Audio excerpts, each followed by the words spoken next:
السلام علیکم ورحمۃ اللہ وبرکاتہ، نحمده ونصلی علی رسولہ الکریم، اما بعد فاعوذ باللہ من الشیطان الرجیم، بسم اللہ الرحمن الرحیم، رب اشرح لی صدری ویسر لی امری واحلل عقدۃ من لسانی یفقہوا قولی۔ وَإِذَا سَأَلَكَ عِبَادِي عَنِّي فَإِنِّي قَرِيبٌ أُجِيبُ دَعْوَةَ الدَّاعِ إِذَا دَعَانِ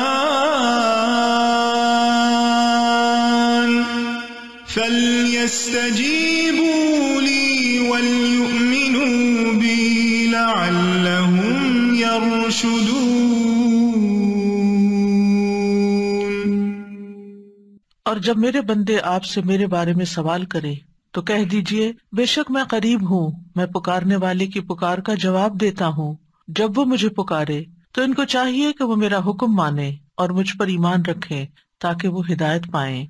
فَاسْتَغْفِرُوهُ ثُمَّ تُوبُوا إِلَيْهِ إِنَّ رَبِّي قَرِيبٌ مُجِيبٌ۔ سو اس سے بخشش مانگو، پھر اس کی طرف پلٹ آؤ، یقیناً میرا رب قریب ہے، قبول کرنے والا ہے۔ اللہم لک الحمد انت قیم السماوات والارض ومن فیہن، ولک الحمد لک ملک السماوات والارض ومن فیہن، ولک الحمد انت نور السماوات والارض، ولک الحمد انت الحق ووعدک الحق ولقاؤک حق وقولک حق والجنة حق والنار حق والنبیون حق ومحمد صلی اللہ علیہ وسلم حق والساعة حق۔ اللہم لک اسلمت وبک آمنت وعلیک توکلت وإلیک انبت وبک خاصمت وإلیک حاکمت فاغفر لی ما قدمت وما اخرت وما اسررت وما اعلنت انت المقدم وانت المؤخر لا الہ الا انت۔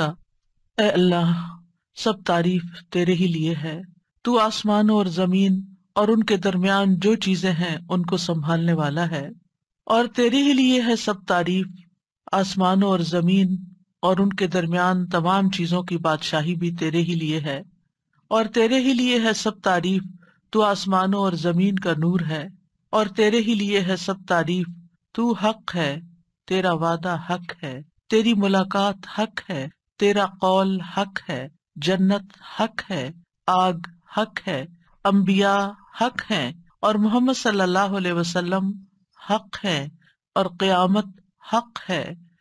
اے میرے اللہ، میں نے اپنا آپ تیرے سپرد کر دیا اور میں تجھ پر ایمان لایا، تجھی پر میں نے بھروسہ کیا، تیری ہی طرف میں متوجہ ہوا، تیری ہی مدد سے میں نے مخالفین سے جھگڑا کیا اور تجھی کو میں نے حکم بنایا، بس میرے سب گناہ بخش دے جو میں نے پہلے کیے، بعد میں کیے، چھپ کر کیے، ظاہراً کیے۔ تو ہی آگے کرنے والا ہے اور تو ہی پیچھے کرنے والا ہے، کوئی الہ نہیں مگر تو ہی۔ دروشی بھی پڑھ لیجئے۔ اللہم صلی علی محمد وعلی آل محمد کما صلیت علی ابراہیم وعلی آل ابراہیم انک حمید مجید۔ اللہم بارک علی محمد وعلی آل محمد کما بارکت علی ابراہیم وعلی آل ابراہیم انک حمید مجید۔ آج ہم انشاءاللہ ازواج اور اولاد کے لیے دعائیں پڑھیں گے۔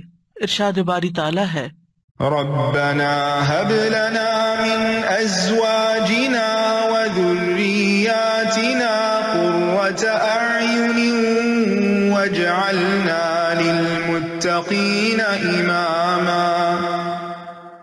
سورۃ الفرقان کی آیت نمبر 74 سے 76 تک اللہ سبحانہ تعالیٰ کا ارشاد ہے، والذین یقولون ربنا هب لنا من ازواجنا وذریاتنا قرۃ اعین واجعلنا للمتقین اماما اولئک یجزون الغرفۃ بما صبروا ویلقون فیہا تحیۃ وسلاما خالدین فیہا حسنت مستقرا ومقاما، اور وہ لوگ جو کہتے ہیں اے ہمارے رب ہمیں اپنے ازواج اور اولاد کی طرف سے آنکھوں کی ٹھنڈک عطا فرما اور ہمیں متقی لوگوں کا امام بنا، یہی لوگ ہیں جو اپنے صبر کے بدلے جنت میں بالا خانے دیے جائیں گے اور وہ اس میں دعائے خیر اور سلام سے استقبال کیے جائیں گے، اس میں وہ ہمیشہ رہنے والے ہوں گے۔ کتنا اچھا ٹھکانہ اور کتنی اچھی قیام گاہ۔ اولاد کے لیے دعا مانگنا انبیاء اور اہل ایمان کا شیوا رہا ہے۔ ابراہیم علیہ السلام نے دعا کی تھی، رب ہب لی من الصالحین، اے میرے رب مجھے نیک اولاد عطا فرما۔ اہل ایمان کی دعا اللہ تعالیٰ نے قرآن مجید میں ذکر کی ہے، وَأَصْلِحْ لِي فِي ذُرِّيَّتِي، اور میری خاطر میری اولاد کی اصلاح کر دے۔ زکریا علیہ السلام نے دعا کی تھی، فَهَبْ لِي مِن لَّدُنْكَ وَلِيًّا يَرِثُنِي وَيَرِثُ مِنْ آلِ يَعْقُوبَ وَاجْعَلْهُ رَبِّ رَضِيًّا، مجھے اپنے پاس سے ایک وارث عطا فرما جو میرا وارث بنے اور آل یعقوب کا وارث ہو، اور اے میرے رب اسے پسند کیا ہوا بنا، وہ ایسا ہو جس سے تو راضی ہو جائے، وہ پسندیدہ ہو۔ ابراہیم علیہ السلام نے دعا کی تھی، رب اجعلنی مقیم الصلاۃ ومن ذریتی ربنا وتقبل دعا، اے میرے رب مجھے بھی اور میری اولاد کو بھی نماز قائم رکھنے والا بنا، اے رب میری یہ دعا قبول فرما۔ اہل ایمان ہمیشہ اپنی اولاد کے لیے دعا کرتے ہیں۔ سورۃ الفرقان کی جو آیات میں نے آپ کے سامنے پڑھی ہیں، یہ عباد الرحمن سے متعلق آیات ہیں کہ رحمان کے خاص بندے، رحمان کے پسندیدہ بندے اللہ تعالیٰ سے یہ دعا کرتے ہیں کہ ربنا ہب لنا من ازواجنا وذریاتنا قرۃ اعین، کہ اللہ ہمیں اپنی ازواج سے اور اپنی اولاد سے آنکھوں کی ٹھنڈک عطا فرما۔ یاد رکھیے یہ دعا ہر صاحب ایمان کا شیوا ہے، ہر مومن کو یہ دعا کرتے رہنا چاہیے، چاہے ہماری اولاد نیک ہی کیوں نہ ہو، چاہے وہ فرما بردار ہی کیوں نہ ہو، چاہے وہ قرآن کی حافظ ہی کیوں نہ ہو، چاہے وہ دین کی عالم ہی کیوں نہ ہو، پھر بھی یہ دعا مانگتے رہنا چاہیے، اس لیے کہ دل رحمان کی دو انگلیوں کے درمیان ہوتا ہے، وہ جیسے چاہے انہیں پھیر سکتا ہے۔ ہمیں نہیں معلوم کہ آج اگر ہماری اولاد دین پر ہے تو کل اس کا مستقبل کیا ہوگا، اس لیے کبھی بھی اس بارے میں بے فکر نہیں ہونا چاہیے۔ نیک سے نیک ترین اولاد بھی ہو، تہجد گزار بھی ہو، صائم اور قائم ہو، لیکن پھر بھی دعا کرتے رہیں۔ اگر آپ کی اولاد نیک ہے تو آپ کی دعائیں ان کی نیکی میں استقامت اور اضافے کا سبب بنے گی، یعنی وہ مزید نیک بنے گی، ان کے اندر مزید استقامت آئے گی، اور پھر اسی طرح ان کا ایمان بھی بڑھے گا۔ اور اگر وہ نیک نہیں ہے اور اگر وہ آپ کی آنکھوں کی ٹھنڈک نہیں ہے تو اس دعا سے انشاءاللہ وہ آپ کی آنکھوں کی ٹھنڈک بنیں گے۔ تو ہم سب کو بھی یہ دعا کرتے رہنا ہے کہ اے اللہ ہماری اولاد کو نیک بنا اور ان کو متقین کا امام بنا، یعنی تقوی والوں کی صحبت میں ہوں اور تقوی والوں میں بھی سب سے آگے ہوں، تقوی والوں کو بھی مزید لیڈ کرنے والے ہوں، ان کی رہنمائی کرنے والے ہوں، اور پھر یہ کہ وہ ہماری آنکھوں کی ٹھنڈک بھی ہوں، یعنی جہاں وہ رب کے پسندیدہ ہوں وہاں وہ ہمارے لیے بھی باعث سکون ہو۔ اس کے ساتھ ساتھ انسان کے لیے لازم ہے کہ وہ اپنی اولاد کی نیک تربیت بھی کرتا رہے، کیونکہ تربیت کی کوشش کرنا جو ہے ایک صبر آزما کام ہے۔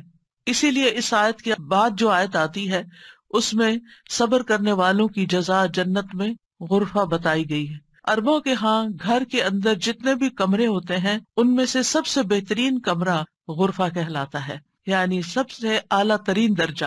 تو جنت میں بھی جب غرفہ کی بات ہے تو اس سے مطلب کوئی ہائی رائز بلڈنگ نہیں ہے، کیونکہ وہ ایک جگہ پر آتا نا کہ غرفات پر غرفات مبنیہ ہوں گے، تو اس سے مراد یہ ہے کہ جنت کے اعلیٰ ترین مقامات اللہ تعالیٰ ان کو عطا کرے گا جو صبر کے ساتھ تربیت بھی کرتے رہیں گے اور صرف اپنی تربیت اور اپنی کوشش کو کافی نہیں سمجھیں گے بلکہ اللہ تعالیٰ سے دعا بھی کریں گے۔ اور بہت دفعہ ایسا بھی ہوتا ہے کہ ہم تربیت میں پوری کوشش کر لیتے ہیں لیکن اس کا اثر اولاد میں نظر نہیں آتا، اولاد آپ کی ایکسپیکٹیشن پہ پوری نہیں اترتی، آپ جیسے ان کو دیکھنا چاہتے ہیں ویسے وہ نظر نہیں آتے۔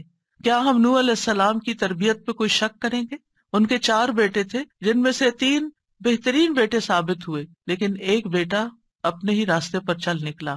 تو اس میں انسان کی کوشش اگر ہو اور انسان کے بس میں ہو اولاد کی اصلاح تو وہ سبھی کو سیدھا کر کے رکھ دے، لیکن یاد رکھیے کوشش ہماری، دعا ہماری، اور اس میں اثر ڈالنے والا اور اس کو ہماری آنکھوں کی ٹھنڈک بنانے والا صرف اور صرف ہمارا رب ہے۔ اس لیے مومن صرف اپنی کوششوں پہ بھروسہ نہیں کرتا بلکہ وہ اپنے رب کو پکارتا رہتا ہے۔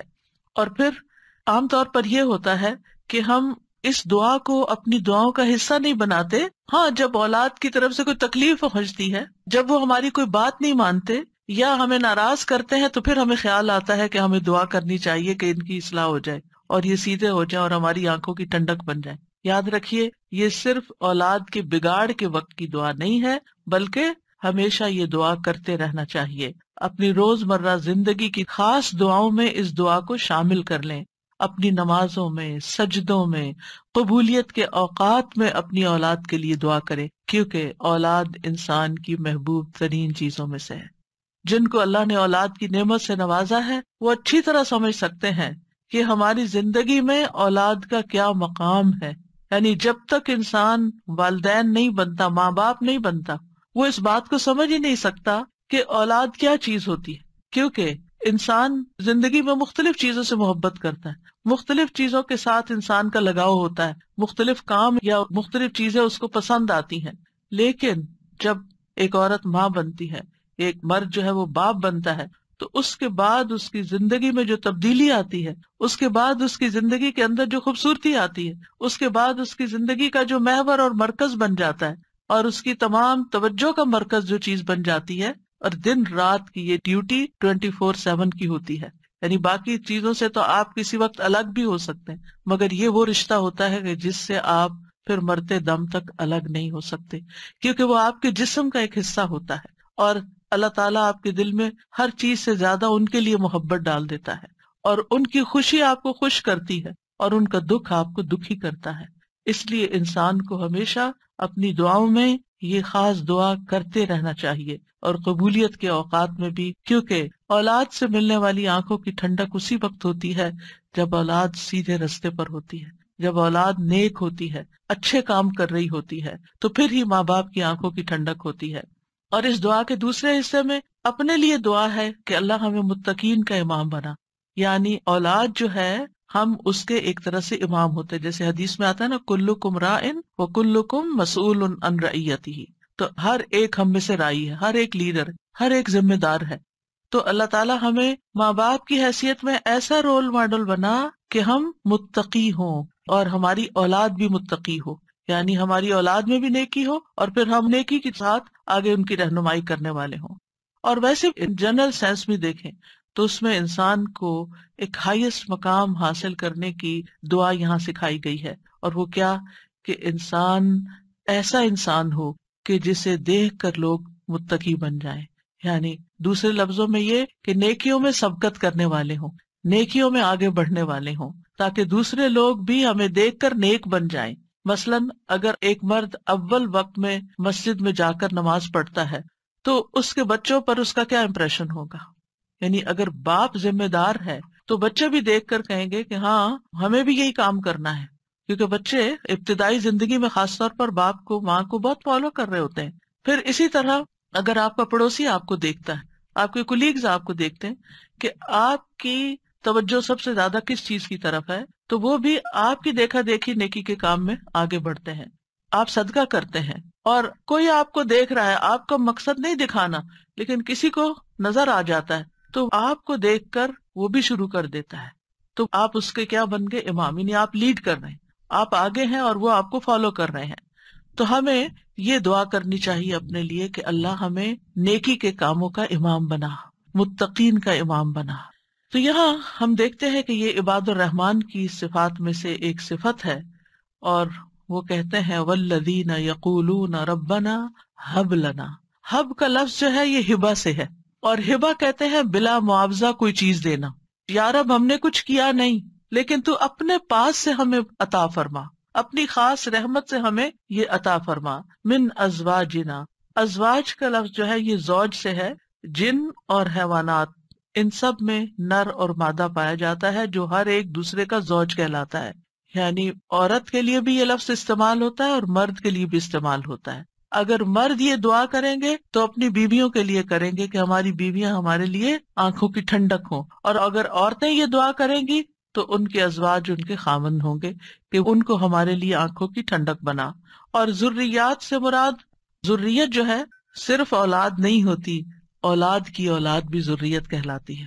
کیونکہ آپ نے دیکھا ہوگا کہ جب آپ اپنی اولاد کے لیے دعا کرتے ہیں اور وہ کسی قابل ہوتی، بڑی ہوتی، پھر ان کے بچے پیدا ہوتے ہیں، تو بعض اوقات اپنے بچوں سے زیادہ بچوں کے بچے پیارے ہو جاتے ہیں، اور اگر وہ نیک بنتے ہیں تو ہمیں آنکھوں کی ٹھنڈک نصیب ہوتی ہے، اور اگر بچوں کے بچوں میں کوئی بگاڑ آ جائے تو آپ ایکولی دکھ اور تکلیف میں مبتلا ہو جاتے ہیں. تو اس لیے یہ بہت جامع دعا ہے کہ ہم صرف اپنے لیے نہیں، اپنے بچوں کے لیے نہیں، بلکہ اپنی نسلوں کے لیے دعا کر رہے ہوتے ہیں. تو ربنا ہب لنا من ازواجنا و ذریاتنا، اور ذریات میں قرۃ اعین، آنکھوں کی ٹھنڈک.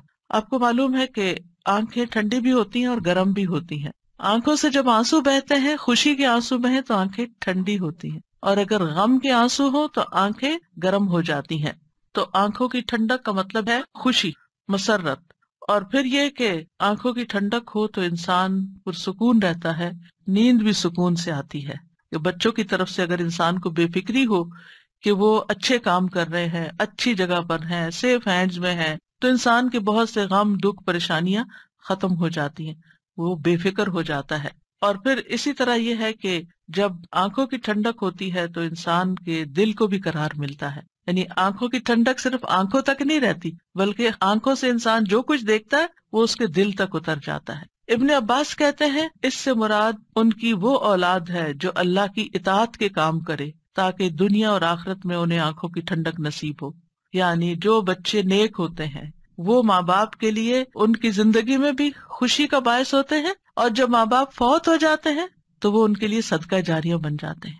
اور پھر جب قیامت کے دن اٹھیں گے اور اولاد اور والدین کو اللہ سبحانہ وتعالی جمع کر دے گا اپنی جنتوں میں، تو یہ وہاں بھی ان کو دیکھ دیکھ کر خوش ہوتے رہیں گے. آبویسلی جو بچے ماں باپ کے ساتھ نہیں جا سکیں گے، جو ماں باپ کا دین چھوڑ گئے یا ان کا راستہ چھوڑ گئے یا نماز روزہ چھوڑ گئے، تو پھر ظاہر ہے کہ وہ بچے چاہے دنیا میں کتنے بھی کامیاب کیوں نہ ہوں، وہ آخرت میں ساتھ نہیں ہوں گے. تو اس لیے جب یہ دعا کرتے ہیں تو اس میں ان کی ہدایت اور صلاح کی دعا بھی آ جاتی ہے.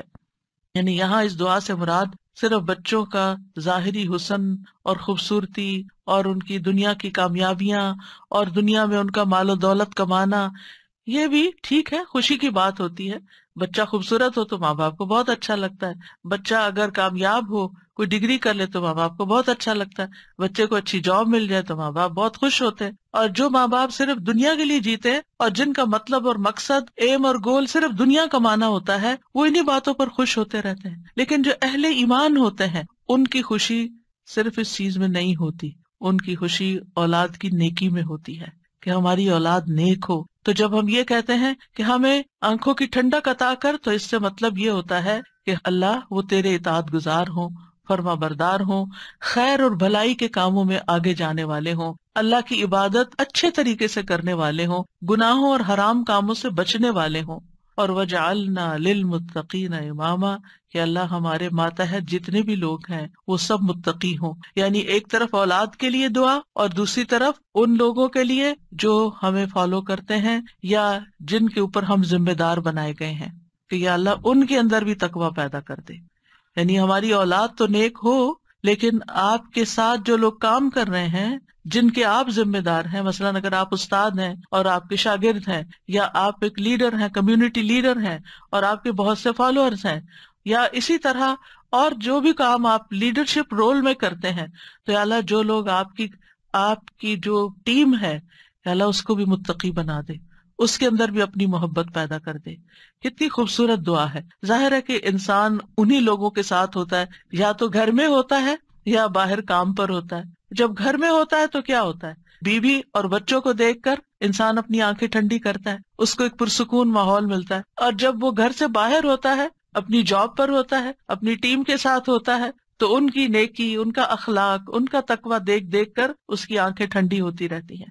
سنسیئر مخلص ساتھیوں کا مل جانا یہ اللہ تعالیٰ کی بہت بڑی نعمت ہوتی ہے. اور پھر آپ دیکھیے کہ یہ نہ صرف ان کے تقوی کی دعا ہے بلکہ جو خود متقی بننے کی خواہش رکھتا ہوگا وہی چاہے گا کہ اس کے ساتھی اور اس کے ماحول کے لوگ اور اس کے آس پاس کے لوگ تقوی والے ہوں. اور یہ معنی بھی اس کا بنتا ہے کہ یا اللہ تو ہمیں اتنا تقوی عطا کر کہ ہم متقین کے امام بن جائیں، یعنی ان متقین میں سے بھی سب سے آگے ہو تقوی میں. للمتقین اماما، یعنی ہمیں ہدایت کا امام بنا، لوگوں کو ہم سے ہدایت حاصل ہو، گمراہی کا امام نہ بنے. کیونکہ اللہ سبحانہ وتعالیٰ نے خوش بخت لوگوں کے بارے میں فرمایا سورۃ الانبیاء میں، وَجَعَلْنَاهُمْ أَئِمَّةً يَهْدُونَ بِأَمْرِنَا وَأَوْحَيْنَا إِلَيْهِمْ فِعْلَ الْخَيْرَاتِ وَإِقَامَ الصَّلَاةِ وَإِيتَاءَ الزَّكَاةِ وَكَانُوا لَنَا عَابِدِينَ. اور ہم نے انہیں ایسے پیشوا بنایا جو ہمارے حکم کے ساتھ رہنمائی کرتے تھے، اور ہم نے ان کی طرف نیکیاں کرنے اور نماز قائم کرنے اور زکوٰۃ ادا کرنے کی وحی بھیجی، اور وہ صرف ہماری عبادت کرنے والے تھے. تو اس سے کیا پتہ چلتا ہے کہ ہم نے انہیں ایسا پیشوا بنایا جو ہمارے حکم کے ساتھ رہنمائی کرتے تھے. یہ ہے متقین کے امام کہ جو اللہ کی مرضی اور اللہ ہی کے دی ہوئی جو تعلیم اور ہدایت ہے اس کے مطابق لوگوں کو گائیڈ کرتے ہیں، صرف اپنی من پسند چیزوں یا اپنی طرف سے چیزیں ایجاد نہیں کرتے. اور اہل شقاوت بدبخت لوگوں کے بارے میں آتا ہے وَجَعَلْنَاهُمْ أَئِمَّةً يَدْعُونَ إِلَى النَّارِ، ہم نے ان کو ایسے امام بنایا جو لوگوں کو آگ کی طرف بلاتے ہیں، جیسے فرعون تھا، قارون اور اس طرح کے لوگ کہ لوگ ان کو فالو کرتے تھے اور وہ خود بھی آگ کی طرف جانے والے. جیسے فرعون کے بارے میں آتا ہے يَقْدُمُ قَوْمَهُ يَوْمَ الْقِيَامَةِ فَأَوْرَدَهُمُ النَّارِ، کہ قیامت کے دن وہ اپنی قوم کو لیڈ کر رہا ہوگا اور انہیں آگ میں لے جا کے گرائے گا. تو اس لیے بہت ضروری ہے کہ ہم خیر میں اچھا نمونہ بنے. اور ویسے بھی آپ دیکھیں کہ انسان کے امپریشنز ہوتے ہیں، انسان جو کچھ کرتا ہے اچھا کرتا ہے یا برا کرتا ہے اس کے آثار ہوتے ہیں. یعنی آپ اچھا کرتے ہیں اور آپ کو دیکھ کے جتنے لوگ خاموشی سے اچھا کر لیتے ہیں وہ سارے آپ کے آثار ہو گئے، اور ان سب کی نیکی آپ کی نیکی میں جمع ہو گئی. اور آپ کو دیکھ کر اگر کوئی شخص غلط ٹرینڈ اختیار کرتا ہے تو اس کی قباحت بھی آپ کے پلے میں پڑ گئی. تو متقین کا امام بننے کے لیے یاد رکھیے دو چیزیں بڑی اہم ہیں، ایک ہے صبر اور دوسرے ہے یقین. صبر اور یقین، یہ دو چیزیں ہوں تو یہ مقام حاصل کیا جا سکتا ہے. اللہ تعالیٰ فرماتے ہیں وَجَعَلْنَا مِنْهُمْ أَئِمَّةً يَهْدُونَ بِأَمْرِنَا لَمَّا صَبَرُوا وَكَانُوا بِآيَاتِنَا يُوقِنُونَ، اور جب انہوں نے صبر کیا تو ہم نے ان میں سے ایسے امام بنائے جو ہمارے حکم سے رہنمائی کرتے تھے اور وہ ہماری آیات پر یقین رکھتے تھے. یاد رکھیے ایک بچے کی تربیت صبر آزما کام ہوتا ہے، اور اس کے بارے میں ہوپ فل رہنا بھی بڑا ضروری ہوتا ہے. کیونکہ اگر ہم صبر کا دامن چھوڑ دیں اور یہ کہے کہ یہ تو ماننے والے نہیں اور یہ ہماری سنتے نہیں، ٹھیک ہے جو چاہیں کریں، اور ان کو کھلی چھٹی دے دیں، تو وہ تو بگاڑ کی آخری حد کو پہنچ جائیں گے. آپ کھلی چھٹی دے دیں گے نہیں، آپ کو اچھے اخلاق کے ساتھ رویے کے ساتھ وقتاً فوقتاً ان کی اصلاح کا کام کرتے رہنا ہے. اور یہ صبر آزما کام ہے. یعنی بعض اوقات آپ کا دل اندر سے کٹ رہا ہوگا، آپ شدید غصے کا شکار ہوں گے، شدید نفرت کا شکار ہوں گے ان کے کسی غلط کام پر، لیکن آپ اس کا ایسا اظہار نہیں کریں گے کہ جس سے وہ ہمیشہ کے لیے آپ کو خیر بات کہہ کے چلے جائیں اور آپ سے کٹ جائیں. کیونکہ آپ دیکھیں بہت سے بچے ایسے ہوتے ہیں جو ماں باپ کی نیگنگ سے اور ماں باپ کی بد اخلاقی اور بدسلوکی سے پھر وہ ہمیشہ کے لیے ان کو چھوڑ ہی جاتے ہیں. تو ایسا کوئی طریقہ اختیار نہیں کرنا کہ جس سے وہ دور ہوں، بلکہ محبت کے ساتھ. یعنی اگر ان کے اندر آپ دیکھتے ہیں کچھ چیزیں ایسی ہیں جو درست نہیں، تو محبت کے ساتھ اور صبر کے ساتھ دعائیں کرتے کرتے ان کی اصلاح کرتے جائیں. ہو سکتا ہے آپ اپنی زندگی میں نہ دیکھیں وہ دن جس کو آپ دیکھنا چاہتے ہیں، لیکن مرنے کے بعد آپ کو ان کی دعائیں پہنچ رہی ہوں، آپ کی وہ محنت ضائع نہیں جائے گی. تو لما صبروا، صبر کرنا بہت ضروری ہے. اور پھر یہ ہے کہ ان کی طرف سے جتنی بھی آزمائشیں آئیں، ان کی طرف سے جو تکلیفیں آپ کو پہنچیں، کیونکہ جو بھی ماں باپ بنتے ہیں وہ سب جانتے ہیں کہ اولاد کی طرف سے بعض اوقات آنکھوں کی ٹھنڈک سے زیادہ تکلیفیں ہی پہنچتی. یعنی وہ آپ کا مقام نہیں سمجھتے جب تک وہ خود ماں باپ نہیں بنتے. ان کو سمجھ نہیں آتی کہ ماں باپ کا مقام کیا ہے اور ماں باپ کی تکلیف کیا ہے. لہٰذا ایسے تمام مواقع پر صبر سے کام لینا ہے. اور دوسرا یہ کہ یقین رکھنا ہے، بے یقینی سے دعا نہیں کرنی. یقین رکھنا ہے کہ اللہ میری دعائیں سنتا ہے اور وہ ضرور سنے گا. لم اکم بدعائک رب شقیہ، اے رب میں تجھ سے دعا مانگ کر کبھی بدبخت ہوا ہی نہیں، تو دعاؤں کا سننے والا ہے. ایسی دعا کرنے والوں کا انجام بہت بہترین ہے. اللہ تعالیٰ فرماتے ہیں اولئک یجزون الغرفۃ، ایسے نیک بندے جن کے اندر یہ صفات ہوں، جو یہ چاہتے ہوں کہ ان کی اولاد اچھی ہو جائے، ان کے ازواج، ان کی بیوی یا شوہر اچھا ہو جائے، اور پھر صبر کے ساتھ یہ سب کام کریں، تو پھر ان کا انجام بھی بہت اچھا ہے۔ اور وہ کیا ہے کہ جنت کا اعلیٰ ترین مقام، جیسا کہ سورۃ العنکبوت میں آتا ہے، والذین آمنوا وعملوا الصالحات لنبوئنہم من الجنۃ غرفا تجری من تحتها الانہار خالدین فیہا نعم اجر العاملین الذین صبروا وعلی ربہم یتوکلون۔ اور جو لوگ ایمان لائے اور انہوں نے نیک کام کیے، ہم انہیں ضرور ہی جنت کے اونچے گھروں میں جگہ دیں گے، یعنی بہترین مقام پر جگہ دیں گے، جن کے نیچے سے نہریں بہتی ہیں۔ یعنی اوپر جب ہوتا ہے تو نیچے کا سین زیادہ بہتر نظر آتا ہے۔ ہمیشہ ان میں رہنے والے ہیں۔ دنیا میں آپ اگر کوئی ایسی جگہ پر، کسی سی سائڈ پر، کسی بہترین سینری اور گرینری کے مقام پر، اونچی کسی ہائیسٹ فلور پر پینٹ ہاؤس خرید بھی لیں، رہ بھی لیں، لیکن آپ کو ہر وقت دھڑکا لگا رہتا ہے کہ پتہ نہیں کب دنیا سے چلے جانا ہے، یا اگر رینٹ پر رہ رہے ہیں تو پتہ نہیں کب یہاں سے نکلنا پڑ جائے، تو آپ پوری طرح انجوائے نہیں کر سکتے۔ یعنی انسان جتنا بھی چاہے، دنیا میں کمپلیٹ انجوائمنٹ ہے ہی نہیں، کیونکہ اس کے ساتھ کئی مسائل اور کئی مشکلات ہوتی ہیں۔ لیکن آخرت میں بلند ترین مقامات میں فرمایا خالدین فیہا، وہ اس میں ہمیشہ رہیں گے، نکلنے کا، اس کو چھوڑنے کا، اس کے خراب ہونے کا، اس کی مینٹیننس کا کوئی فکر ہی نہیں ہے، صرف انجوائمنٹ ہی ہے۔ نعم اجر العاملین، لیکن یہ کس کو ملتا ہے؟ جو عمل کرتے ہیں، جو کام کرتے ہیں، جو محنت کرتے ہیں۔ کتنا اچھا اجر ہے عمل کرنے والوں کا۔ کون ہے وہ عمل؟ کیا دو عمل بتائے گئے؟ الذین صبروا وعلی ربہم یتوکلون، وہ جو صبر کرتے ہیں اور اپنے رب پر توکل کرتے ہیں، بھروسہ کرتے ہیں۔ اور اس کے علاوہ حدیث سے بھی اس مقام کو حاصل کرنے کی بات ہمیں پتہ چلتی ہے۔ نبی صلی اللہ علیہ وسلم نے فرمایا، جنتی لوگ اپنے سے بلند کمرے والے کو، غرفہ والوں کو اپنے اوپر ایسے دیکھیں گے جیسے وہ دنیا میں چمکدار گہرے ستارے کو دیکھتے، اتنے بلند ہوں گے ان کے مقامات۔ آپ سوچئے، کبھی آپ جب جہاز پر ونڈو سیٹ پر بیٹھے ہوتے ہیں تو آپ جب نیچے دیکھتے ہیں تو بعض اوقات بہت ہی خوبصورت مناظر نظر آتے ہیں۔ تو آپ سوچئے کہ جس کا گھر وہ ستارے کی جگہ پر ہو، اتنا بلند مقام اس کو مل چکا ہو، تو پھر اس کو کیا کچھ نظر نہیں آئے گا نیچے۔ فرمایا کہ جس طرح وہ دنیا میں چمکدار گہرے ستارے کو دیکھتے ہیں جو آسمان کے مشرقی یا مغربی کنارے میں بہت دور ہوتا ہے، ان میں سے ایک دوسرے سے افضل ہوگا۔ لوگوں نے عرض کیا، یا رسول اللہ، یہ تو انبیاء کے محل ہوں گے جنہیں ان کے سوا اور کوئی نہ پا سکے گا۔ آپ نے فرمایا، نہیں، اس ذات کی قسم جس کے ہاتھ میں میری جان ہے، یہ ان لوگوں کے لیے ہے جو اللہ پر ایمان لائے اور انبیاء کی تصدیق کی۔ ایک اور روایت میں آتا ہے، بے شک جنت میں ایسے غرف ہیں، جنتی ان کے باہر والے حصے کو اندر سے دیکھ سکیں گے اور اندر والے حصے کو باہر سے دیکھ سکیں گے۔ اللہ نے یہ ایسے شخص کے لیے تیار کیے ہیں جو لوگوں کو کھانا کھلائے اور سلام عام کرے اور رات کو نماز ادا کرے جب لوگ سو رہے ہیں۔ اور الحمدللہ رمضان ایسا مہینہ ہوتا ہے کہ جس میں آپ یہ تینوں کام کر سکتے ہیں۔ آپ کی حرص ہوتی ہے کہ زیادہ سے زیادہ لوگوں کو افطار کرایا جائے، زیادہ سے زیادہ لوگوں تک راشن پہنچایا جائے، یعنی ان کو کھلایا جائے۔ اور جب آپ مسجد جاتے ہیں تو تراویح بھی ہوتی ہے اور بہت سے لوگ مل جاتے ہیں تو سلام پہ سلام ہو رہا ہوتا ہے، یا دینی مجالس کا زور ہوتا ہے رمضان میں جس میں لوگ اکٹھے ہوتے ہیں، تو پھر ایک دوسرے سے ملاقات کر کے سلام کے مواقع آتے ہیں۔ اور یہ صرف رمضان ہی کے لیے نہیں ہے، بلکہ سارا سال انسان ایسے کاموں کی رغبت رکھے، ایسے کاموں سے محبت کرے۔ اور ان کی جنت میں وہ کیا ہوگا؟ وَيُلَقَّوْنَ فِيهَا تَحِيَّةً وَسَلَامًا، وہاں ان کو سلام اور دعا دی جائے گی۔ تحیہ کہتے ہیں زندگی کی دعا دینا، یعنی ان کے استقبال کے لیے ایسے فرشتے موجود ہوں گے جو انہیں سلام بھی کریں گے اور سلامتی کی دعائیں بھی دیں گے۔ جب کوئی سلامتی کی دعا آپ کو دیتا ہے تو کتنا دل خوش ہوتا ہے۔ تو وہاں فرشتے ان کو دعائیں دے رہے ہوں گے، اور پھر آپس میں جب ملاقاتیں ہوں گی جنتیوں کی، تب بھی سلام دعا ہو رہی ہوگی۔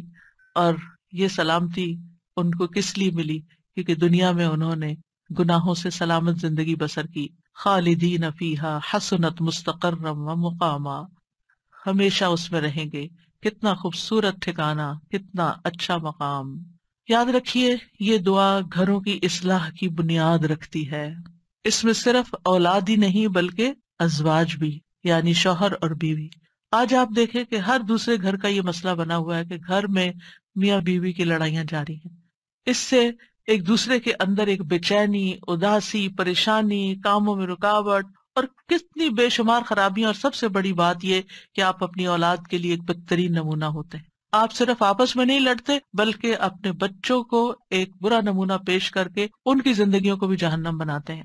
اور پھر آپ دیکھیے کہ کوئی اور انسان ناراض ہو جائے تو اس سے انسان کو اتنی تکلیف نہیں ہوتی، حتیٰ کہ اگر ماں باپ بھی ناراض ہوتے ہیں نا تو انسان اتنی پرواہ نہیں کرتا، لیکن اگر شوہر بیوی سے یا بیوی شوہر سے ناراض ہو تو انسان کے غم کی انتہا ہوتی ہے، کسی چیز میں دل نہیں لگتا، پریشانی چھا جاتی ہے اور ہر چیز بے مزہ ہو جاتی. چاہے خوبصورت ترین محل میں آپ رہتے ہو، خوبصورت ترین لباس آپ پہنتے ہو، بہترین کھانے آپ کھاتے ہو، لیکن اگر میاں بیوی کا آپس میں پیار نہیں ہے، آپس میں اتفاق نہیں ہے، آپس میں ایک دوسرے سے خوش نہیں ہے، تو زندگی کی کوئی خوشی نہیں ہوتی. تو اس لیے بہت ضروری ہے کہ اس دعا سے کام لیا جائے، اور جہاں کہیں تھوڑے بہت بھی پرابلمز ہیں وہ بھی انشاءاللہ حل ہو جائیں گے، اور جہاں بڑے مسائل ہیں اور جہاں مسائل نہیں بھی وہاں بھی یہ دعا پڑھی جائے تاکہ گھروں کے اندر ایک خوبصورتی آئے. یعنی اللہ تعالیٰ نے ہمیں منع تو نہیں کیا کہ دنیا میں ہم محبت سے زندگی نہ گزاریں، یعنی ہمیں دنیا میں بھی محبت چاہیے، آپس کی اتفاق اور پیار چاہیے. ایک محبت جو ہوتی ہے وہ انسان کی ضرورت ہوتی ہے، ایک دوسرے کی کیئر کرنا ایک ضرورت ہوتی ہے ہر انسان کی. اور اللہ سبحانہ وتعالیٰ نے جوڑے بنائے کیوں ہیں؟ قرآن مجید میں اللہ تعالیٰ فرماتے ہیں وَمِنْ آيَاتِهِ أَنْ خَلَقَ لَكُم مِّنْ أَنفُسِكُمْ أَزْوَاجًا لِتَسْكُنُوا إِلَيْهَا وَجَعَلَ بَيْنَكُم مَّوَدَّةً وَرَحْمَةً إِنَّ فِي ذَلِكَ لَآيَاتٍ لِقَوْمٍ يَتَفَكَّرُونَ. اور اس کی نشانیوں میں سے ایک یہ ہے کہ اس نے تمہاری ہی جنس سے تمہارے جوڑے پیدا کیے یا بیویاں پیدا کی تاکہ تم ان کے پاس سکون حاصل کرو، اور تمہارے درمیان محبت اور رحمت پیدا کر دی. غور و فکر کرنے والوں کے لیے اس میں کئی نشانیاں ہیں. تو اللہ سبحانہ تعالیٰ نے شادی کا مقصد کیا رکھا ہے؟ سکون کا حصول. اور اگر شادی کے بعد انسان کا پہلا سکون بھی جاتا رہے اور سکون ہی لٹ جائے اور تکلیف اور پریشانی ہر وقت رہے تو اس نے کیا پایا؟ تو شادی کا مقصد ہی فوت ہو گیا. ٹھیک ہے، شادی کے اور بھی کئی مقاصد ہو سکتے ہیں، لیکن سب سے بنیادی اور اول مقصد اللہ تعالیٰ نے کیا رکھا ہے اس رشتے کے اندر؟ ایک دوسرے سے سکون، مودت اور رحمت. ایک دوسرے سے محبت بھی کریں اور ایک دوسرے پر رحم بھی کریں، ایک دوسرے کی کیئر کریں، ایک دوسرے کا خیال رکھیں، ایک دوسرے کی ضرورت کو پہچانیں. صرف خود غرضی نہ ہو کہ میری مرضی، میرا مقصد، میرا مطلب اور میں جو چاہوں صرف وہ ہو میرے پاس. نہیں، یہ بھی دیکھنا ہوگا کہ دوسرا کیا چاہتا ہے. اور جن کپلز کو یہ سمجھ آ جاتی ہے کہ دوسرے کی خواہش کیا ہے اور وہ دوسرے کی خواہش کو پورا کرنے کی کوشش کرتے ہیں تو لازماً دوسرا بھی پھر ان کی خواہش پوری کرتا ہے اور ایک خوشگوار زندگی وجود میں آتی ہے. اسی طرح اللہ تعالیٰ نے سورۃ النحل میں بھی فرمایا وَاللَّهُ جَعَلَ لَكُم مِّنْ أَنفُسِكُمْ أَزْوَاجًا وَجَعَلَ لَكُم مِّنْ أَزْوَاجِكُمْ بَنِينَ وَحَفَدَةً وَرَزَقَكُم مِّنَ الطَّيِّبَاتِ أَفَبِالْبَاطِلِ يُؤْمِنُونَ وَبِنِعْمَةِ اللَّهِ هُمْ يَكْفُرُونَ. اور اللہ نے تمہارے لیے تمہارے نفسوں سے بیویاں پیدا کی اور تمہارے لیے تمہاری بیویوں سے بیٹے اور پوتے پیدا کیے. یعنی اللہ نے ان سے تمہیں اولاد دی اور اس نے تمہیں پاکیزہ چیزوں سے رزق عطا کیا.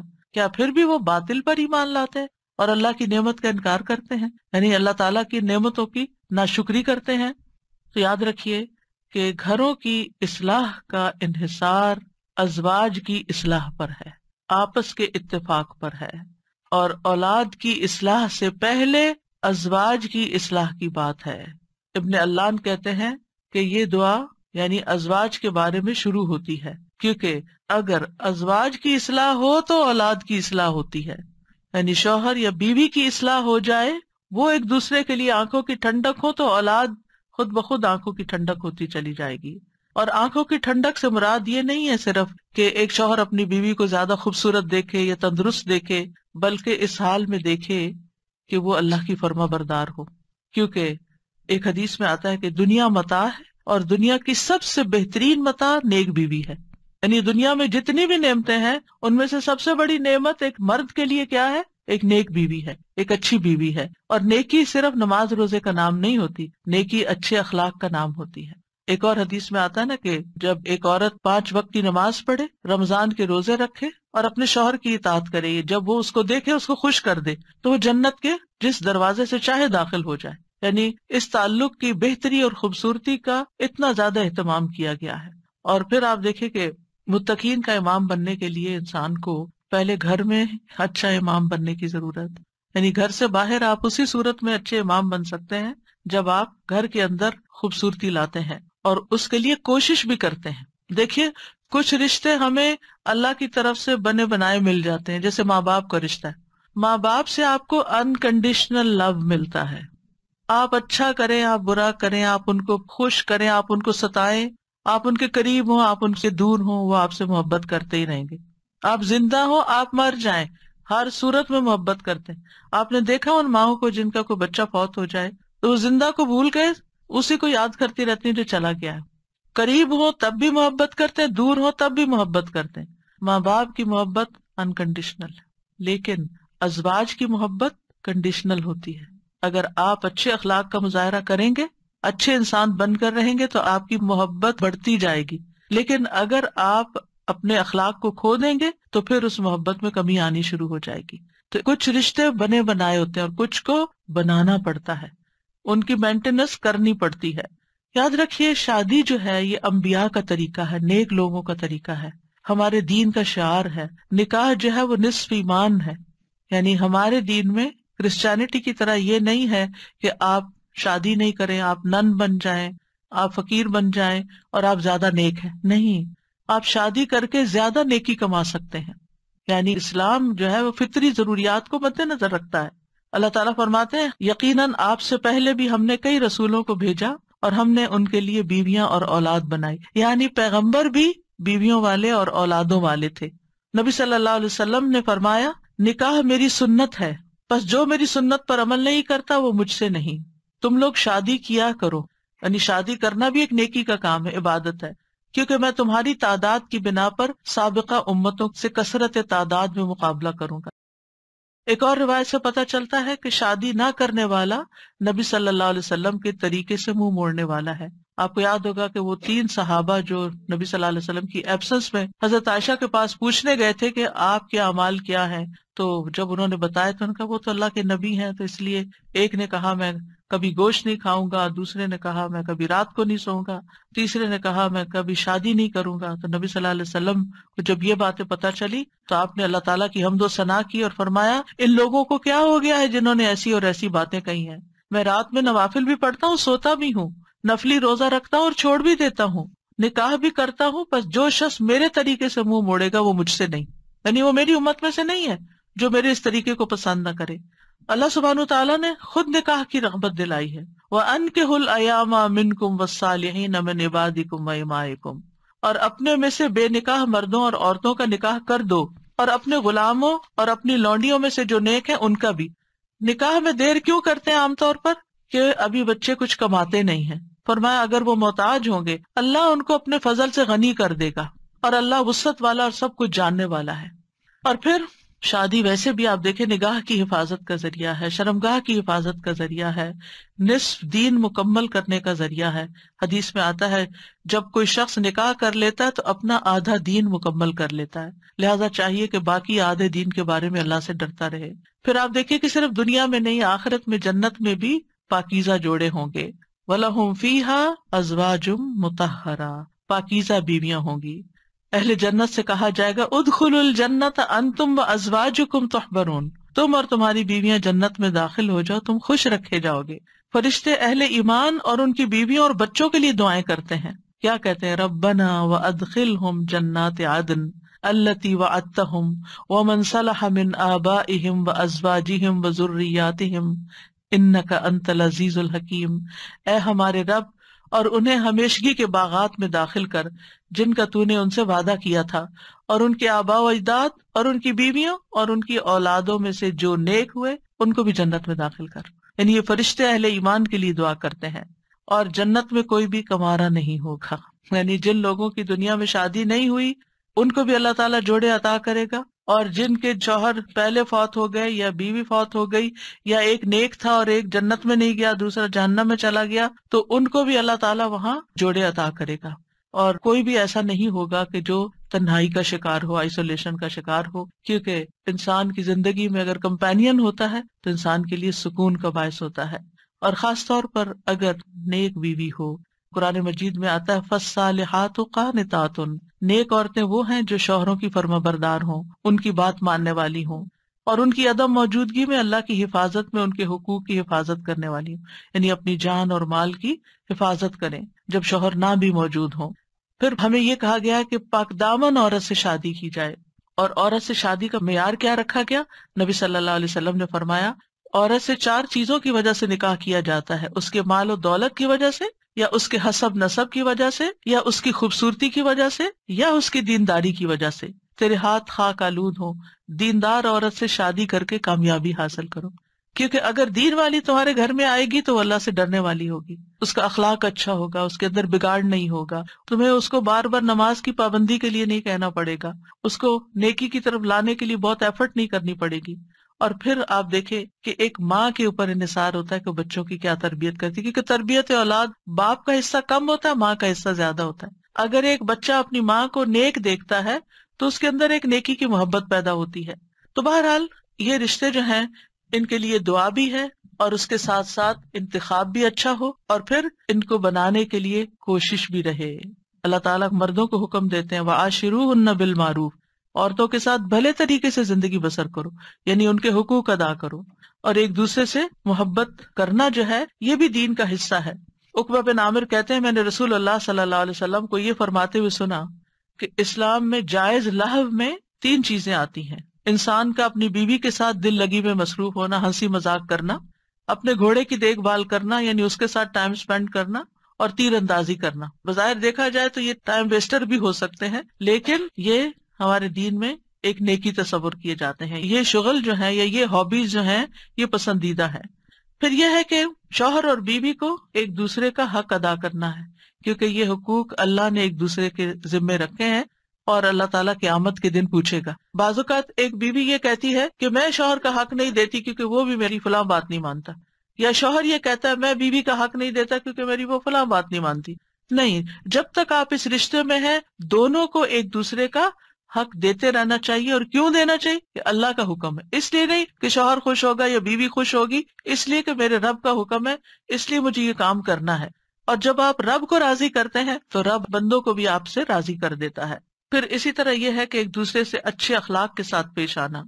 نبی صلی اللہ علیہ وسلم نے فرمایا ایمان کے لحاظ سے کامل مومن وہ ہے جو اخلاق میں سب سے اچھا ہے، اور تم میں سے بہتر شخص وہ ہے جو اپنے گھر والوں کے لیے اچھا ہے، اور ایک روایت میں بیویوں کے لیے اچھا ہے۔ اس میں آپ دیکھیے کہ لوگ گھر سے باہر تو ہر ایک سے بڑا اچھا اخلاق رکھتے ہیں، لیکن گھر میں منہ بنا کے رکھتے ہیں، تو یہ اچھے اخلاق کی علامت نہیں۔ اللہ تعالیٰ نے جو کرائیٹیریا دیا ہے وہ کیا ہے کہ سب سے اچھا وہ ہے جس کا گھر میں اخلاق اچھا ہے۔ پھر اسی طرح یہ ہے کہ بد زبانی نہیں کرنی چاہیے۔ پھر بیوی کے ذمہ ہے کہ شوہر کی بات ماننے کے علاوہ شوہر کے مال اور اولاد کی حفاظت کرنے والی ہو، ان کو ضائع نہ کرے، صابر و شاکر ہو۔ شوہر کی ذمہ داری کیا ہے کہ گھر والوں پر خوشی سے خرچ کرے، اور نبی صلی اللہ علیہ وسلم نے فرمایا جو شخص اپنے اوپر خرچ کرتا ہے تاکہ وہ اس کے ذریعے لوگوں سے مانگنے سے بچے، وہ اس کے لیے صدقہ ہے، یعنی آپ اپنی پرسنل نیڈز کے لیے اسپینڈ کرتے ہیں، یہ بھی صدقہ ہے۔ جو شخص اپنی بیوی اور بچوں اور اپنے گھر والوں پہ خرچ کرتا ہے وہ بھی صدقہ شمار ہو جاتا ہے، یعنی شوہر کے نامہ اعمال میں وہ نیکی لکھی جاتی ہے کہ یہ اپنی بیوی پر بچوں پر خرچ کرنے والا ہے۔ پھر اسی طرح اچھے گزران کا اصول کیا ہے کہ ایک دوسرے کی اچھی عادتوں پر نظر رکھی جائے اور بری عادتوں کو اگنور کیا جائے۔ اگر ہم نے یہ ایکویشن بدلی کہ بری عادتوں کو ہر وقت ہائی لائٹ کیا، تم یہ نہیں کرتی، تم یہ نہیں کرتے، تم یہ نہیں کرتی، تم یہ نہیں کرتے، تو پھر زندگی جہنم بن سکتی ہے۔ کیونکہ ہر وقت اگر انسان اسی میں کڑتا رہے کہ اس شخص میں کیا خرابی ہے، کیا نہیں ہے، کیا کون سی برائی ہے، کون سی غلط عادت ہے، اور اسی پر لڑائی جھگڑا کرتا رہے، تو زندگی میں انجوائمنٹ نہیں رہتی۔ بلکہ اس کے برعکس نبی صلی اللہ علیہ وسلم نے یہ فرمایا کوئی مومن شخص کسی مومن عورت سے بغض نہ رکھے، یعنی بیوی سے نفرت نہیں کرنی چاہیے۔ اگر عورت کی ایک عادت ناپسند ہوگی تو کوئی دوسری عادت پسند ہوگی، تو کیا مطلب ہے کہ ناپسند بات کو چھوڑو، جو پسندیدہ ہے اس پر نظر رکھو۔ پھر اسی طرح یہ ہے کہ نیک اولاد کے لیے بھی کوشش کے علاوہ اور دعائیں بھی ہمیں سکھائی گئی ہیں، جیسے ان کی پیدائش سے پہلے ہی دعا کرنا، ربی حب لی من الصالحین، اے میرے رب مجھے نیک اولاد عطا کر، یعنی ابھی اولاد ہوئی نہیں لیکن پہلے سے ہی دعا مانگنا شروع ہو جائے انسان کہ اللہ مجھے نیک اولاد دینا۔ اور پھر یہ کہ شادی کے وقت ایسی عورت کا انتخاب کرنا جس کے اندر بچے پیدا کرنے کی صلاحیت ہو، کیونکہ نبی صلی اللہ علیہ وسلم نے اس بات کا حکم دیا کہ محبت کرنے والی اور زیادہ بچے پیدا کرنے والی عورت سے شادی کرو، یعنی یہ ہمارے دین میں پسندیدہ چیز ہے۔ پھر اسی طرح شادی سے ملنے والی جو نیک اولاد ہے اس کا فائدہ کیا ہے کہ وہ مرنے کے بعد والدین کے لیے دعائیں کرتی ہے اور ماں باپ کے لیے صدقہ جاریہ بن جاتی ہے، اور یہ والدین کی درجات کی بلندی کا ذریعہ بنتا ہے۔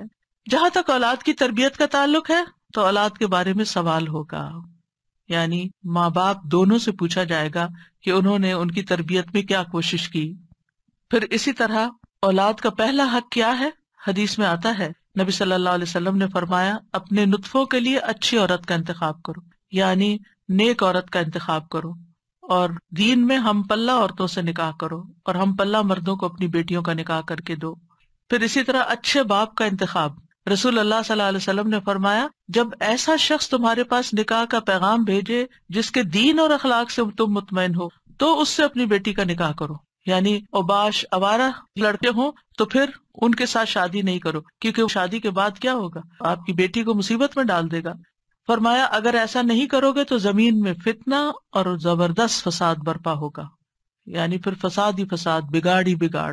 پھر اسی طرح ولادت سے پہلے شیطان سے حفاظت کی دعا سکھائی گئی کہ جب شوہر بیوی ایک دوسرے سے ملیں تو دعا پڑھیں، جیسے حضرت مریم کی والدہ نے دعا پڑھی تھی وَإِنِّي أُعِيذُهَا بِكَ وَذُرِّيَّتَهَا مِنَ الشَّيْطَانِ الرَّجِيمِ۔ کتنی خوبصورت دعا ہے کہ اللہ میں اس بچی کو بھی اور اس کی آئندہ آنے والی ذریت کو بھی تیری پناہ میں دیتی ہوں شیطان سے بچا کر۔ پھر یہ کہ بچوں کو سب سے پہلے توحید سکھانی چاہیے، بچپن سے ہی بچوں کے اندر اللہ کا ڈر پیدا کرنا چاہیے، دین کی تعلیم سیکھنے میں رغبت دلانی چاہیے، اچھے اخلاق کی تعلیم دینی چاہیے، ہر چیز کے مینر سکھانے چاہیے، اور پھر اس کے لیے اگر سرزنش بھی کرنی پڑے، ڈانٹنا بھی پڑے تو اس میں بھی کوئی حرج نہیں ہے۔ اپنے ساتھ نیک کاموں میں شامل کرنا چاہیے، جیسے ابراہیم علیہ السلام نے کیا کیا تھا، کعبہ کی تعمیر میں کس کو ساتھ شامل کیا تھا؟ اسماعیل علیہ السلام کو۔ پھر اولاد کے درمیان عدل کرنا چاہیے، بچوں سے پیار کرنا چاہیے، کچھ ماں باپ بچوں سے پیار نہیں کرتے، ایسے والدین کی مذمت کی گئی ہے۔ پھر اولاد کے بالغ ہو جانے کے بعد ان کی شادی بھی کرنی چاہیے، یعنی اس بات کی بھی فکر ہونی چاہیے۔ ابن عباس کہا کرتے تھے جس کو اللہ بیٹا عطا کرے اس کو چاہیے کہ اس کا اچھا نام رکھے، اس کی اچھی تربیت کرے، جب وہ بالغ ہو تو اس کی شادی کر دے۔ سعید بن عاص کہا کرتے تھے اگر میں اپنے بچے کو قرآن کی تعلیم دے دوں، اس کو حج کروا دوں، اس کی شادی کر دوں تو میں نے اس کا حق ادا کر دیا، اور میرا جو اس پر حق ہے وہ باقی ہے۔ یعنی بچوں کے اوپر حق پھر بھی باقی رہیں گے، لیکن ماں باپ نے اپنا فرض پورا کر دیا اگر یہ 3 کام کر لیے۔ کون سے؟ قرآن کی تعلیم دے دی، حج کروا دیا، شادی کر دی، اس کے بعد وہ اپنے ذمہ دار خود ہیں۔ لیکن بچوں کے اوپر ماں باپ کی ذمہ داری مرتے دم تک رہتی ہے۔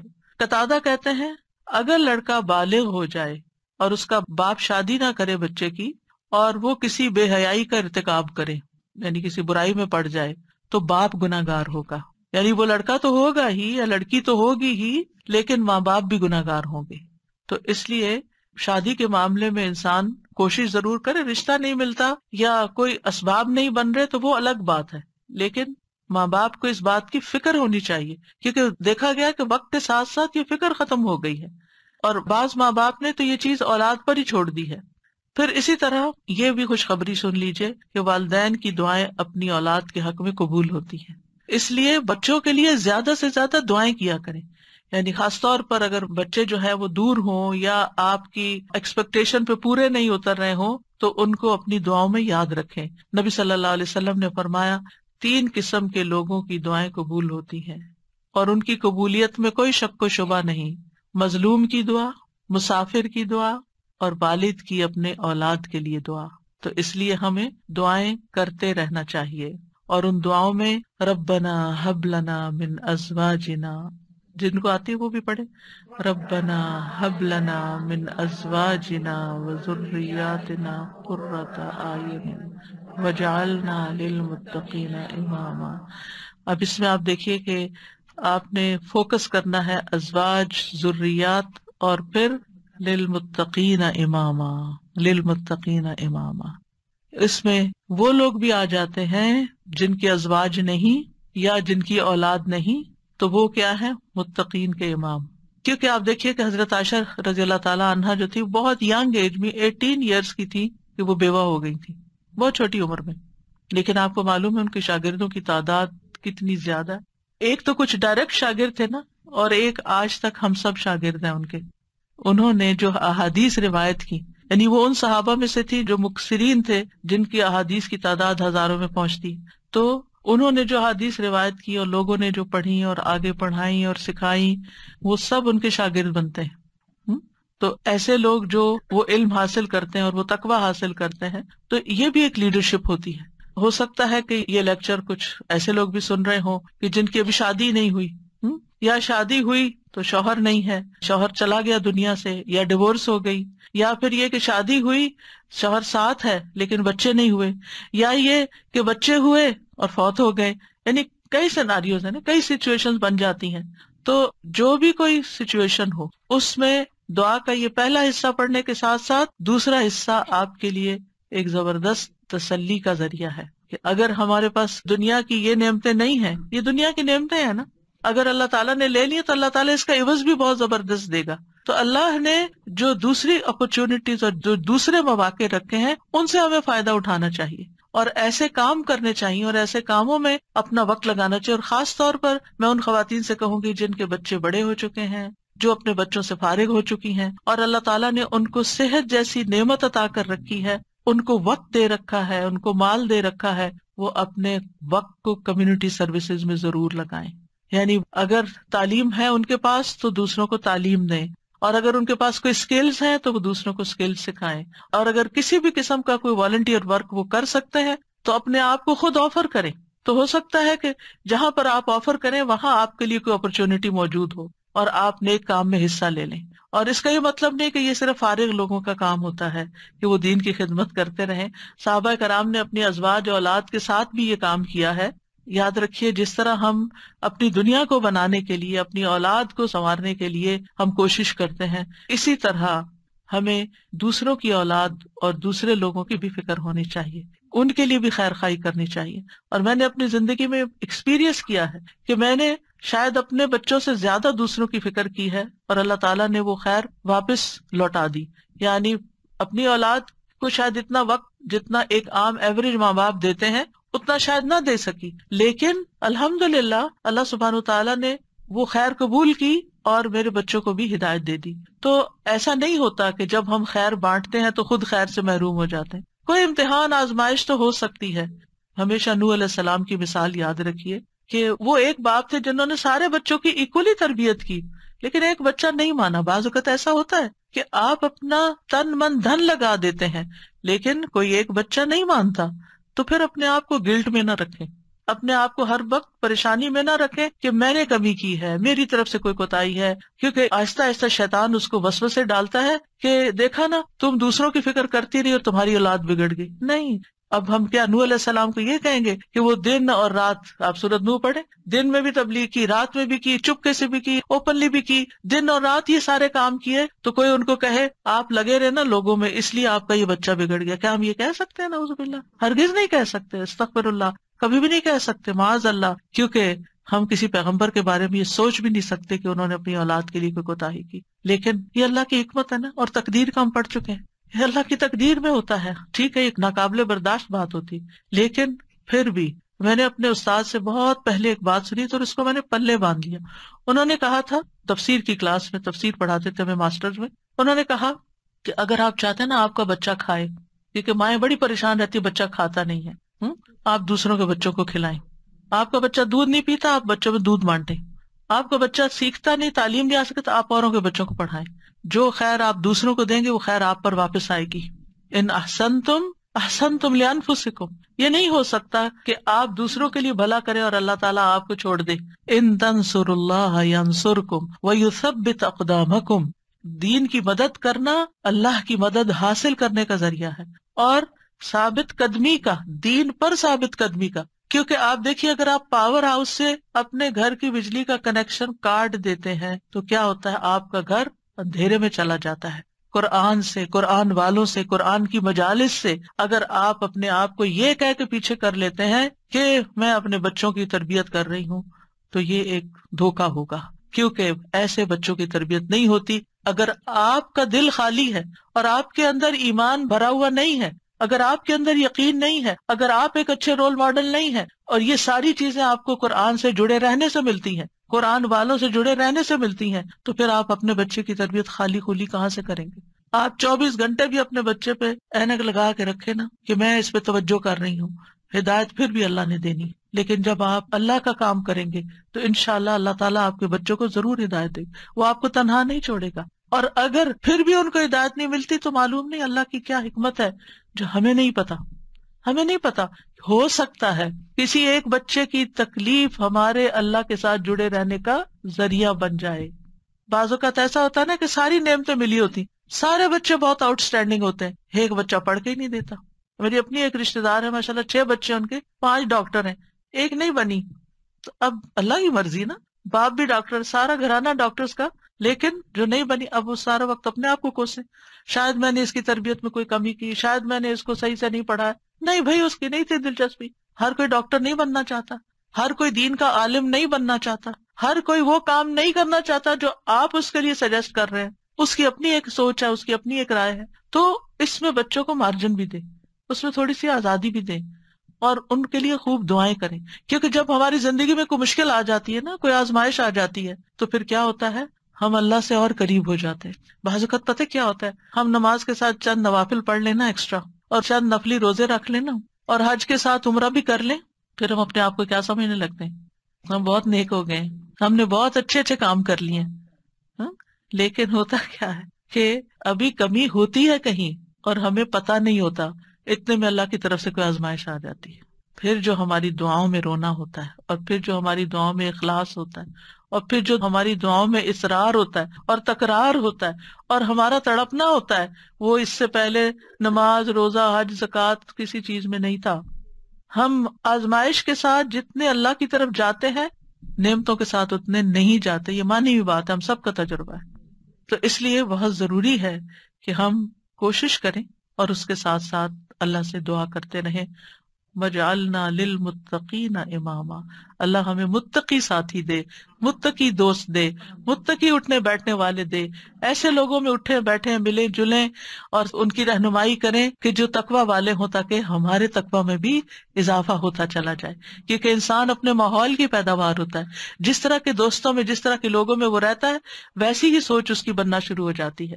اور پھر ابراہیم علیہ السلام کی دعا بھی کہ ربی ہب لی من الصالحین، کہ اللہ اپنے پاس سے ہی صالح بچہ دے دے، میں تو نیک بنانے سے رہا. اور یہ ابراہیم علیہ السلام مانگ رہے ہیں، اور اللہ سبحانہ تعالیٰ نے پھر ان کو کیسی نیک اولاد عطا کی. اسماعیل علیہ السلام کتنے فرما بردار تھے، اسحاق علیہ السلام کتنے غلام علیم تھے، علم والے، اور ان کی نسل میں بھی علم آیا. اور پھر آپ دیکھیے کہ ابراہیم علیہ السلام نے یہاں صرف یہ نہیں کہا کہ ربی حبلی من الصالحین، بلکہ اس سے پہلے ایک بات کہی تھی. وہ کیا تھی؟ سورہ صافات میں وقال انی ذاہب الی ربی سیہدین، میں اپنے رب کی طرف جا رہا ہوں، میں رب کا بن رہا ہوں، وہ مجھے ہدایت دے گا. پھر مانگا اللہ مجھے نیک اولاد بھی دے. ہم کیا کرتے ہیں، ہم خود تو نیک بنتے نہیں، انی ذاہب الی ربی کرتے نہیں، نہ نیکی کی طرف جاتے ہیں، نہ نیک کام کرتے ہیں، نہ دین کا کام کرتے ہیں، اور پھر ہم کہتے ہیں اللہ مجھے نیک اولاد دے، میری اولاد کو نیک بنا دو. یہ کیسے ہوگا؟ پہلے آپ خود تو بنے، پہلے آپ خود تو وہ کام کریں کہ جو آپ کو کر کے دکھانے ہیں بچے کو کہ ایسے نیک کام کرتے ہیں.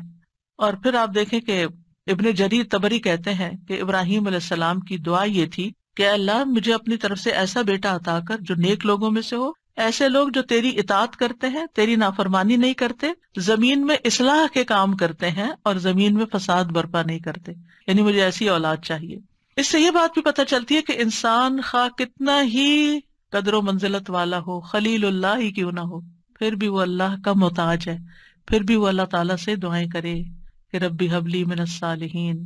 اور اصلاح کی اپنی ایک اہمیت ہے، یعنی صرف اولاد نہیں مانگی بلکہ نیک اولاد مانگی، کیونکہ صرف اولاد آپ کے لیے مصیبت کا سبب ہو سکتی ہے، اور نیک اولاد آپ کے لیے آنکھوں کی ٹھنڈک کا سبب ہوگی.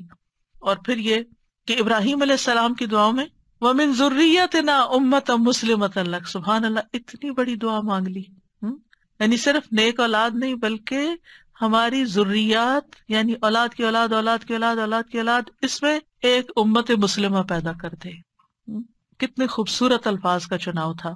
پہلے حبلی کہا، اللہ تحفہ چاہیے تیری طرف سے، ہدیہ چاہیے، ہبہ چاہیے، میں نے کچھ نہیں کیا، مجھے تیری طرف سے عنایت چاہیے کہ تو مجھے ایسا بیٹا عطا کر دے کہ جس کے اندر فطرت میں اندر خیر ہو، اندر نیکی ہو، اور بڑا ہو کے وہ اچھے کام کرے. اور پھر صرف یہ نہیں، وَمِن ذُرِّيَّتِنَا أُمَّةً مُسْلِمَةً لَكَ، اللہ ہماری اولاد میں سے ایسے لوگ پیدا کر جو تیرے فرما بردار ہوں، مُسْلِمَةً لَكَ ہوں.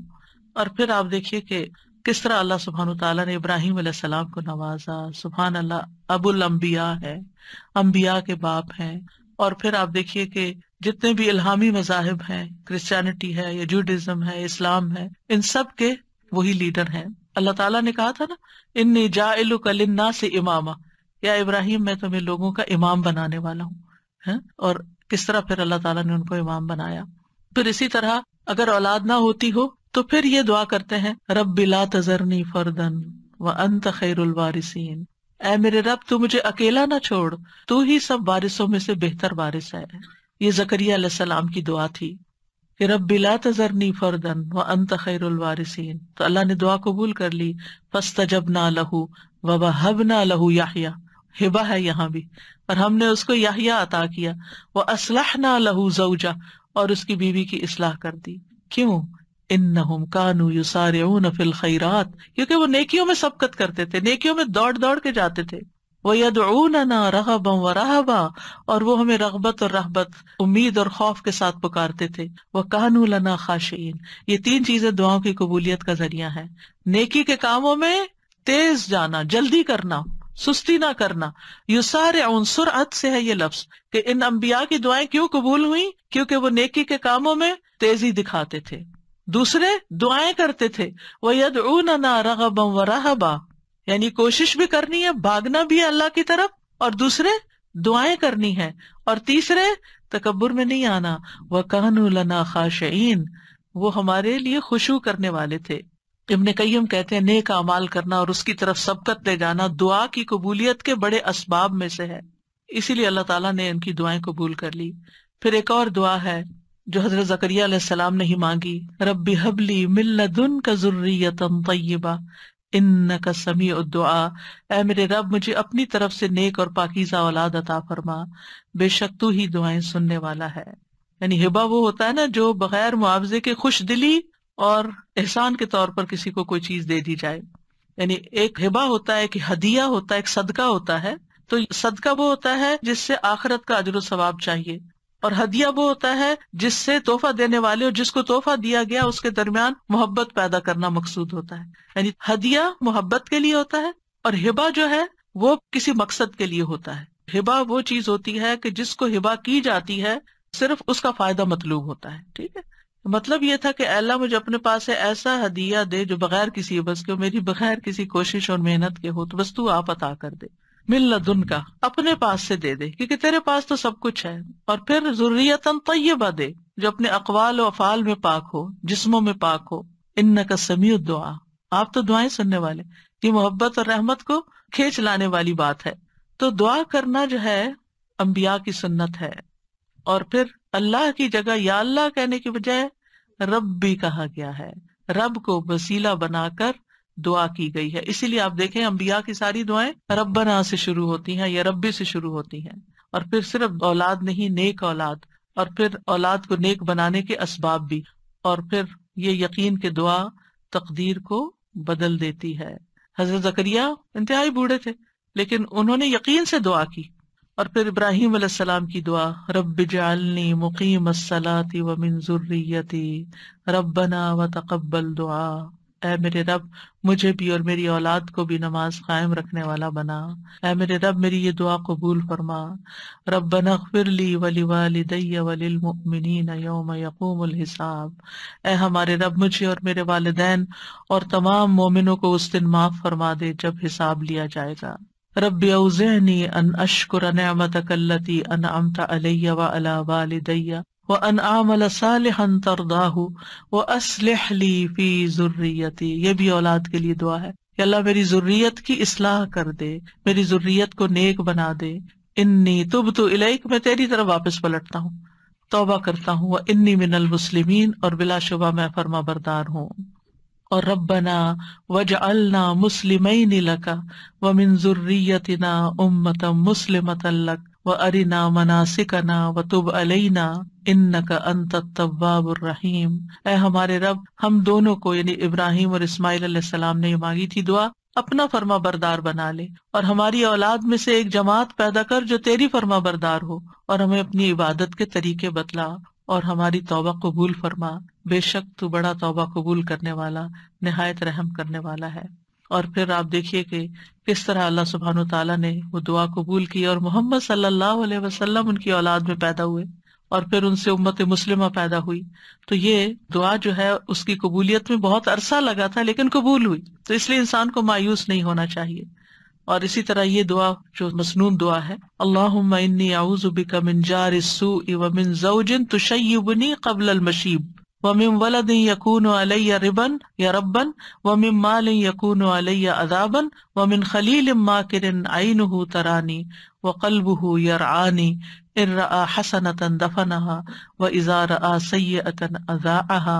اے اللہ میں تیری پناہ طلب کرتا ہوں برے پڑوسی سے، برا نیبر نہیں ہو، اور ایسے ساتھی سے، زوج سے، شوہر یا بیوی ایک دوسرے کے لیے، جو مجھے بڑھاپے سے پہلے بوڑھا کر دے، یعنی پریشان کر کر کے، اور ایسی اولاد سے جو مجھ پہ آقا بن بیٹھے، یعنی مجھ پہ اپنا حکم چلائے، ایسے مال سے جو میرے لیے عذاب کا باعث بن جائے، یعنی کئی دفعہ مال انسان کے لیے مصیبت بن جاتا ہے، ایسے چال باز دوست سے جس کی آنکھیں مجھے دیکھ رہی ہوں اور جس کا دل میری نگرانی کرتا ہے، یعنی وہ میرے عیبوں کو ہی دیکھتا رہے اور میرے حالات کا جائزہ لیتا رہے، اور وہ میری ہر نیکی کو دباتا جائے اور برائی کو نشر کرے۔ کچھ ایسے بھی لوگ ہوتے ہیں نا آپ کے آس پاس کہ جو آپ کو اپنا دوست بتاتے ہیں، یعنی آپ کے لیے اپنی دوستی ظاہر کرتے ہیں، لیکن وہ آپ کی ہر نعمت سے جلتے ہیں اور آپ کی ہر خرابی سے خوش ہوتے ہیں، اور آپ کے اندر کوئی کمی بیشی ہو تو جا کے دوسروں میں نشر کر دیتے ہیں۔ تو یہاں 5 چیزوں کی برائی سے بچنے کی دعا کی گئی ہے: برا پڑوسی، بد اخلاق مرد یا عورت، نافرمان اولاد، عذاب بننے والا مال، اور چال باز دوست۔